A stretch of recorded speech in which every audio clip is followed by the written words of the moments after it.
La dynamique, on peut la caractériser par l'activité que l'on a fait dans l'accompagnement de nos clients. On a réalisé plus de 2,4 milliards d'euros de nouveaux crédits à destination du financement du logement.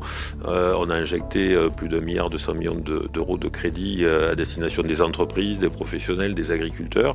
Et puis il y a 31 000 nouveaux clients qui ont rejoint les rangs des clients du Crédit Agricole des Savoies. Donc c'est des signes très positifs de ce qui s'est passé l'année dernière, dans une année qui, quand même, il faut le rappeler, a été marquée par un début assez particulier, avec la fermeture du secteur touristique, en tout cas les remontées mécaniques, et une année qui progressivement s'est réouverte sur le plan de l'économie et qui a fini avec la démonstration que l'économie des territoires savoyards est très résiliente et a la capacité à effectuer des rebonds de belle qualité. C'est d'avoir eu la fierté de porter les territoires en tant que tels, de porter les activités de ce territoire avec des grands dossiers emblématiques, que ce soit sur le monde de la montagne ou sur d'autres activités.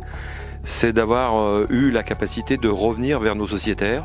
Et je pense qu'il était nécessaire au mois de septembre de pouvoir, d'une part, accueillir la totalité de nos administrateurs des différentes caisses locales, mais de permettre aux différentes caisses locales de pouvoir fonctionner telles qu'elles l'avaient fait par le passé, partant du principe qu'une banque comme le Crédit Agricole, mutualiste et coopérative, c'est une notion de créateur de liens entre les activités, entre les territoires.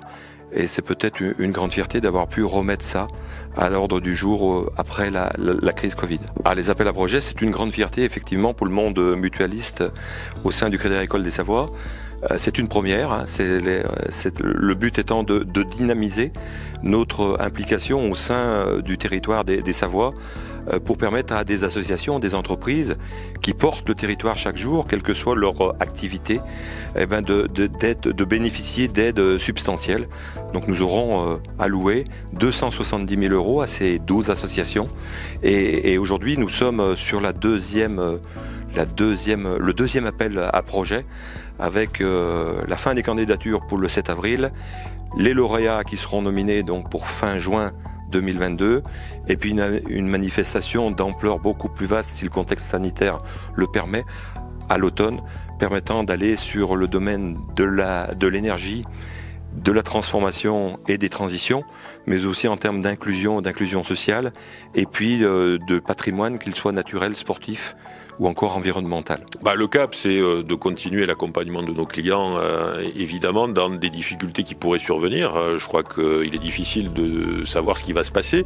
Ce qu'on peut simplement dire, c'est qu'on est en train de finir une saison d'hiver sur le plan touristique qui a été excellente. Elle avait démarré lentement et elle finit de manière tout à fait exceptionnelle. Donc ça, c'est positif. En revanche, ce qui est en train de se passer en Ukraine amène un certain nombre de questions, d'interrogations, et notamment pour le secteur de l'industrie, puisque la hausse du prix de l'énergie, la hausse du prix des matières premières et peut-être des ruptures d'approvisionnement vont reposer des problèmes qu'on avait connus en sortie de confinement.